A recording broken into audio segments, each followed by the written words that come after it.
The moment you realize you've lost control in a relationship, the truth hits like a cold wave. You didn't lose her, you lost control of the situation long before you noticed anything was wrong. The relationship was already over in her mind while you were still trying to fix what you thought was broken. But here's what most people don't understand about emotional power dynamics. The collapse doesn't happen during the big fights or dramatic moments. It happens in the quiet spaces, in the subtle shifts that go unnoticed until it's too late. Picture this scenario. You're having what you think is a normal conversation. Maybe you're discussing weekend plans or something trivial about work, but something feels different. Her responses are shorter. Her eye contact is less frequent. There's a distance in her voice that wasn't there last week. Your instinct tells you something is wrong, but when you ask, she says everything is fine. So you accept that answer because it's easier than confronting the uncomfortable truth that something fundamental has shifted. This is where most men make their first critical mistake. They ignore their intuition because they want to believe everything is okay. They convince themselves that they're overthinking it, that they're being paranoid or insecure. But that gut feeling you get when something changes, that's your subconscious picking up on microsignals that your conscious mind hasn't processed yet. Women are masters of these subtle communications, and by the time you consciously notice something is wrong, the emotional distance has already been established. Relationships don't collapse because of arguments. They collapse because of unseen power shifts. Think about it. One person starts reacting while the other starts observing. One person begins explaining while the other starts calculating. The moment you become emotional, you give up control. And once that shift happens, every word you say, every gesture you make, every attempt to reconnect only pushes you further into a position of weakness. Consider how this plays out in real time. She becomes slightly more distant, so you increase your attention. You text more frequently, you ask more questions about her day, you suggest more activities together. You think you're being loving and attentive, but what you're actually doing is responding to her withdrawal with pursuit. And pursuit from a position of insecurity never feels attractive to the person being pursued. It feels desperate, even when that's not your intention. This isn't about manipulation or games. This is about understanding the psychological undercurrents that govern human interaction. When someone starts pulling away, your natural instinct is to pursue. When they become distant, you want to close the gap. When they stop responding the way they used to, you try harder to get their attention. But here's the brutal reality. That silence isn't confusion, it's calculation. Think about the last time you were genuinely busy or preoccupied with something important in your life. Maybe a work deadline, a family crisis, or a personal project that consumed your attention. During that time, you weren't calculating how to respond to text messages or planning your emotional availability. You were simply focused elsewhere. But when someone starts becoming selectively available, when their responses become strategically delayed, when their attention becomes a reward that is given and withdrawn based on your behavior, that's not genuine preoccupation. That's emotional strategy. The person who holds emotional power in any relationship is the one who can withhold, not the one who explains. Think about every time you found yourself over-explaining your feelings, your actions, your intentions. You thought you were being honest and transparent. You thought clarity would solve the problem, but over-explaining isn't clarity. It's weakness disguised as honesty. Every additional word you speak from a position of emotional need diminishes your standing in that person's eyes. Here's why over-explanation is so damaging to your position. When you explain yourself repeatedly, you're essentially saying that their understanding and approval is more important than your own self-respect. You're communicating that you're willing to justify your existence to maintain their interest. And while this might seem like the loving, mature thing to do, it actually creates the opposite effect. It makes you predictable, and predictability kills attraction faster than almost anything else. Real manipulation doesn't look like the obvious tactics you see in movies. Real manipulation is subtle. It works through mixed signals, delayed responses, selective affection, emotional reward, and withdrawal.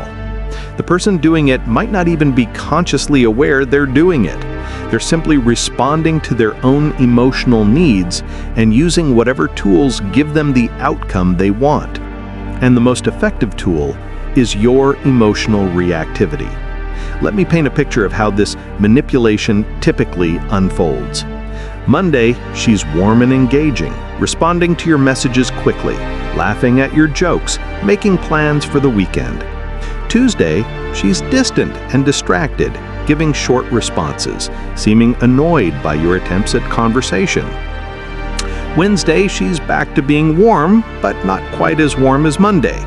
Thursday, distant again, but this time with a hint of irritation that suggests you've done something wrong, though she won't tell you what. This pattern creates what psychologists call intermittent reinforcement, which is one of the most powerful tools for creating psychological dependence. It's the same principle that makes gambling addictive. The unpredictable reward schedule keeps you constantly engaged, constantly trying to figure out what you did right on the good days and what you did wrong on the bad days. You become focused on cracking the code of their moods instead of maintaining your own emotional center. Here's something that might surprise you. Women, on average, are far more skilled at emotional reading than men. They can sense shifts in emotional power long before men even realize something has changed. They can feel when a man becomes too available, too predictable, too emotionally dependent. And once that feeling sets in, attraction begins to fade. Not because they're cruel or calculating, but because emotional availability doesn't create attraction. It creates predictability. This difference in emotional perception creates a fundamental mismatch in how men and women experience relationship dynamics.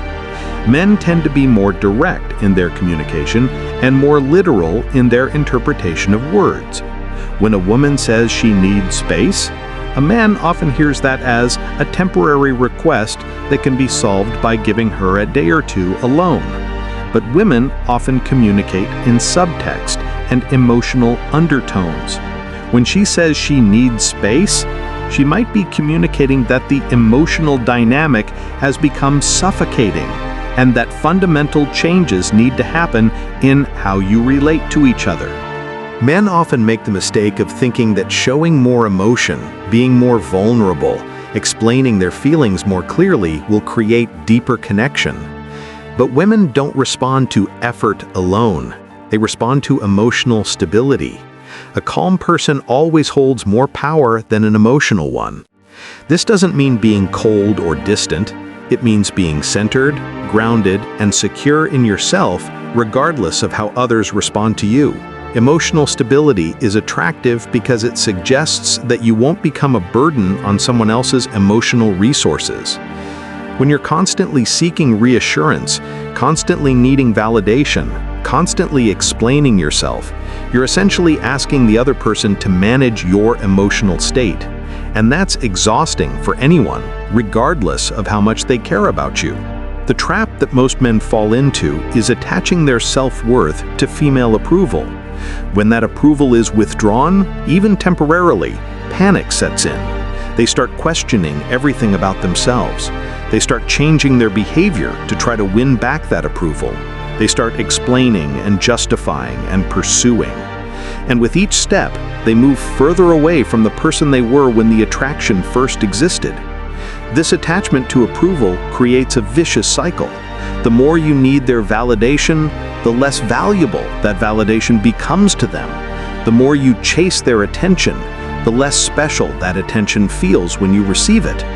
the more you adjust your behavior to please them, the less authentic you become.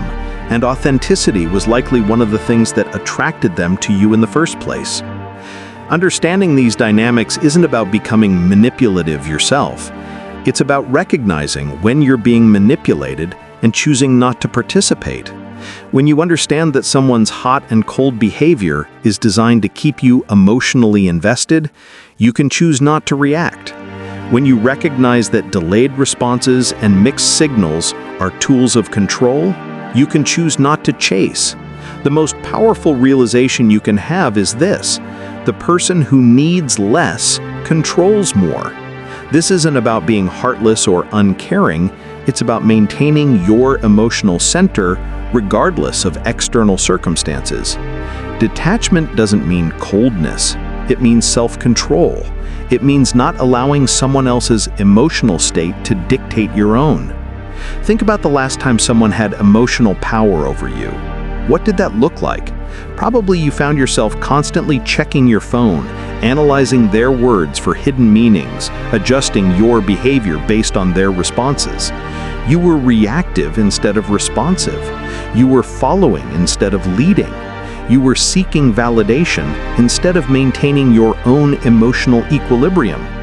This reactive state is mentally and emotionally exhausting. You're constantly on edge, constantly trying to read between the lines, constantly second-guessing yourself.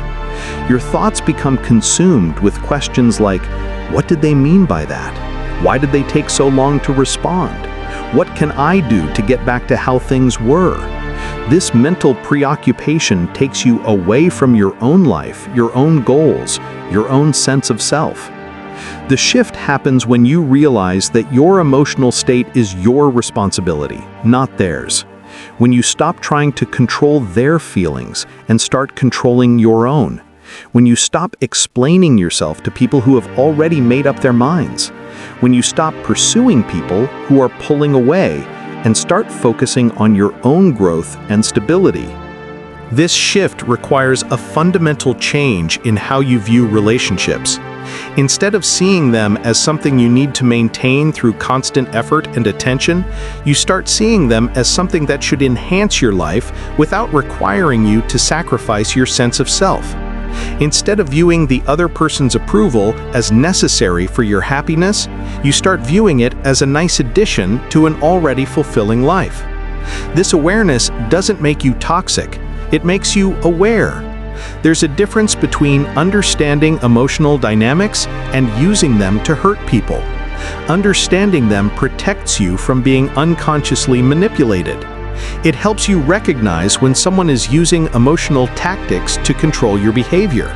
It gives you the choice to respond rather than react. Most people go through relationships completely unconscious of these patterns. They react emotionally to every stimulus. They chase when they should withdraw. They explain when they should remain silent. They pursue when they should focus on themselves. And then they wonder why the same patterns keep repeating in their relationships. The truth is, you weren't weak in those moments when you lost control. You were unaware. There's a difference. Weakness implies a character flaw. Unawareness implies a lack of understanding that can be corrected. Once you understand how emotional power works, you can choose how to respond to it. Emotional discipline is the highest form of strength. It's the ability to feel your emotions without being controlled by them. It's the capacity to remain centered when others are trying to pull you off balance. It's the wisdom to know when to engage and when to withdraw. It's the self-respect to maintain your standards regardless of how others treat you. When you develop this kind of emotional discipline, several things happen. First, you stop being reactive to other people's moods and behaviors.